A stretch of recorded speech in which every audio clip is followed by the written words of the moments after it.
Hello दोस्तों, स्वागत है आपका हमारे चैनल पर।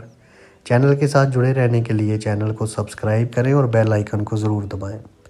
आज हम जो बात करने जा रहे हैं, यकीन और निम्रता से भगवान से क्या क्या ले लेते हैं लोग और क्या क्या मिलता है उनको, भाग लग जाते हैं। सोई हुई किस्मत भी जाग जाती है ऐसे लोगों की। एक व्यक्ति जो ढाबे पे खाने जाया करते थे और कॉलेज के स्टूडेंट थे, वो वहाँ पे खाना खाना जाया करते थे और वहाँ पे एक लड़का आया करता था 20 से 22 साल की उम्र का, जो दिहाड़ी किया करता था। लड़का छोटी उम्र का था, पर किसी कारण गरीबी आ गई थी उनके घर पे, जिससे उनको करना पड़ा, दिहाड़ी करनी पड़ी। और सर्दियों के दिन थे, वो कम से कम 4-5 किलोमीटर से वहाँ पे ढाबे पे खाना लिए नहीं आया करता था, क्योंकि ढाबे पे उसका खाता चला करता था। तो वो वहाँ से आया तो इस कॉलेज वाले लड़के ने उस लड़के से पूछा कि तू इतनी दूर से आता है और पैदल आता है और वो एरिया तो सुनसान है, कि तुझे वहाँ से डर नहीं लगता रात को आते हुए? तो वो कह रहा कि क्या डरना, भगवान साथ में है, भगवान पे भरोसा है।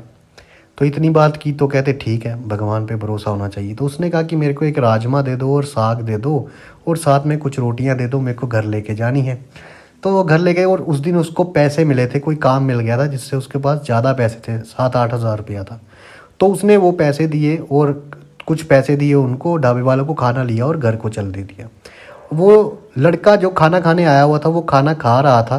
तो अभी बैठे बैठे आधा पौना घंटा ही हुआ, पर वो जो लड़का खाना लेके जा रहा था वो लड़का वापस पलट आया, और जब वापस आया तो उसके जेब फटी हुई थी, कमीज़ फटी हुई थी और खाना उसके हाथ में नहीं था। तो जो कॉलेज में लड़का पढ़ा करता था उसने उसको पूछा कि यार क्या हो गया, अभी तो तू ठीक ठीक गया था। तो वो कह रहा था कि मैं रास्ते से जा रहा था, मेरे को चोर पड़ गए और उन्होंने पैसे भी ले लिए और कमीज़ भी फट गई और खाना भी गिर गया। तो इस कॉलेज में पढ़ते लड़के ने उससे कहा कि अगर तेरे को कुछ 4 पैसे चाहिए तो मैं दे देता हूँ। कहता नहीं नहीं, पैसे भगवान और दे देगा, कल आ जाएंगे, कल मेहनत करेंगे, कल मिल जाएंगे। तो उसने खाना लिया और खाना उधार पे लिया। तो उसने कहा कि तू उसकी कंप्लेंट तो कहता जो भगवान ने लिखा था, अगर उन सालों को क्या पता हम मेरे से ज़्यादा ज़रूरत हो, तो वो ले गए पैसे, पर हुआ तो बुरा ही। पर वो खाना लिया और दोबारा से चल दिया। वो कहते मैंने उसको घर छोड़ के आया उसके, और बहुत दूर जाता था वो, 5 किलोमीटर था कम से कम, और वहाँ से पैदल आया करता था क्योंकि उस एरिया में कोई खाने वाली जगह नहीं थी और सीधा यही जगह थी जो ढाबे पे हम खाना खाया करते थे।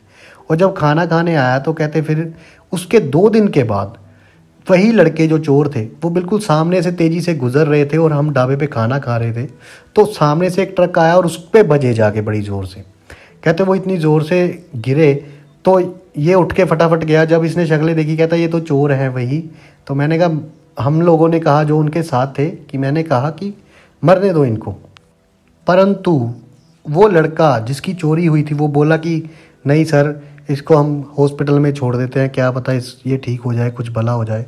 तो जब वो हॉस्पिटल पे गए उसको छोड़ने, तो वहाँ पे डॉक्टर्स ने बिठा लिया कि नहीं आपको ऐसे नहीं जाना है। तो कहते इन लोगों ने जो कॉलेज में पढ़ता था उन्होंने फ़ोन करके उसकी एडमिशन करवाई, फिर उसके घर का पता किया। जब उसके घर वाले आए तो घर वाले बोल देते थे हमारा बेटा यहाँ पढ़ने आया था, नशे में पड़ गया, इसलिए चोरियाँ चकारियाँ भी करता होगा, तो करने लग गया था, इसलिए हमने इसको घर से बाहर भेज दिया। तो वो लड़का बोला कोई ना जी, भगवान भला करेगा, सब ठीक हो जाएगा, कुछ ऐसी बात की। तो वो जब लड़का उठा तो उसने बताया कि मैंने इससे भी पैसे चुराए थे। तो उन्होंने 10,000 रुपये देने चाहे, पर उसके पास उसने बोला कि मैंने 8,000 ही मेरे चोरी हुए थे, मुझे 8,000 ही दो।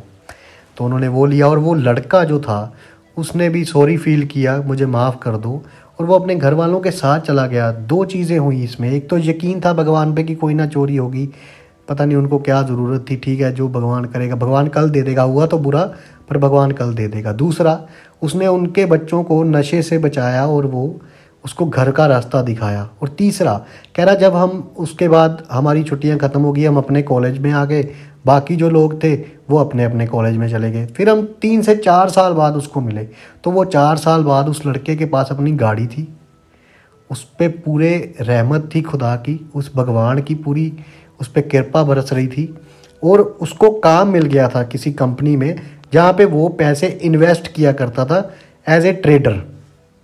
और इतनी छोटी उम्र में, मतलब वो 26-27 साल की उम्र में उसने कहाँ गरीबी से उठ के दोबारा अपने घर को स्टैंड कर दिया था। दोस्तों यही होती है जब भगवान पे लगन अच्छी हो, भगवान पे यकीन हो, दिल में दया हो, और दिल से साफ हो और मेहनत हो तो भगवान ज़रूर भाग्य जगाता ही जगाता है, किस्मत जागती ही जागती है। कैसी लगी आपको हमारी स्टोरी? अगर आपको हमारी ये कहानियाँ अच्छी लगती हैं तो आप हमें सब्सक्राइब कीजिए, शेयर कीजिए और लाइक कीजिए। धन्यवाद दोस्तों।